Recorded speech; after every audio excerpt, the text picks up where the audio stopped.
astonished. This black boy had the gall and the money to take a ride in the sky. The barnstormer turned to the other onlookers, undoubtedly white people, and said, "When I get through with him, that kid ain't going to even look at another airplane." But Coffey's money was green, so the man took it and let the boy climb up into the plane.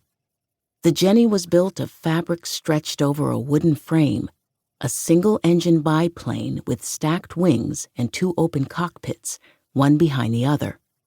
Coffey most likely rode in the front cockpit, where the pilot could keep an eye on him. The little wood and fabric Jenny rattled down the field and leapt up into the air. In those days, there was hardly any place you could get a really smooth ride. Outside the city, scarcely any roads were paved.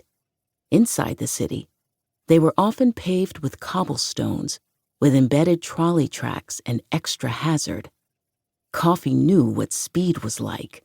He rode a Henderson motorcycle. But the silken speed of flight was something he could never have imagined.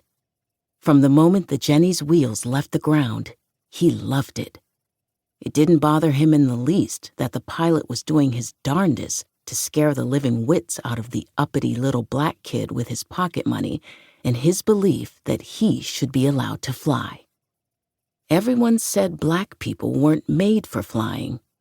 People said they were cowards. They were lazy. It took brains and guts to be a pilot. But this kid seemed to have both. With every loop and dive, Coffey just had more fun.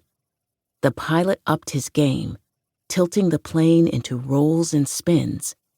He might have even scared himself a little, flying upside down or nosing the plane into a dive, only pulling up in the nick of time to skim the treetops. "I think it was rougher on him than on me," Coffey said calmly afterward. $3 bought 15 minutes of thrills in the sky, and when they landed, the pilot had to admit he was impressed. "Well, you know, if I was going to be here for any length of time, I'd probably teach you to fly," he told the boy. Coffey had the feel for it, no doubt. But everyone knew black people couldn't learn to fly. Cornelius Coffey had likely been told that, too. So he hopped back onto his Henderson motorcycle and headed home. He wouldn't come near another plane for nearly a decade. But when the time came, he would prove just how wrong everyone had been. Chapter 1. Pre-Flight, Detroit, 1927.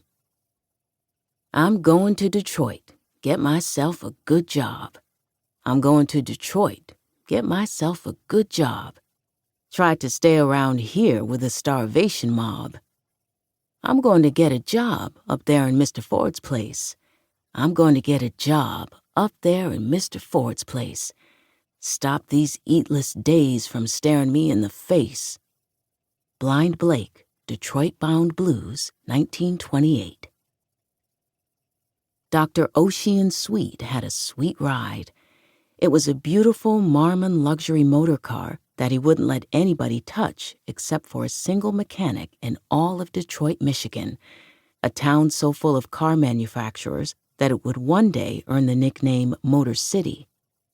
So it was a bad day for Dr. Sweet when his Marmon broke down on Montcalm Street, in a neighborhood far from his preferred garage near where Ford Field Stadium stands today.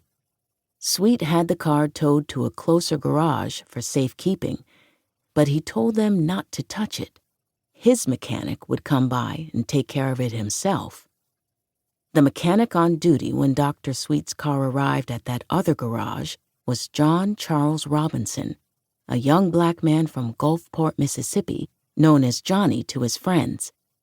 And he took immediate offense at not being allowed to touch that Marmon. Johnny was a good-looking youth with a dark complexion and thick black hair. He'd worked hard to elevate himself from a skinny little shoeshine boy to an automotive technician. He was a graduate of the famous Tuskegee Normal and Industrial Institute in Alabama, pretty much considered the best education available to young Southern black men.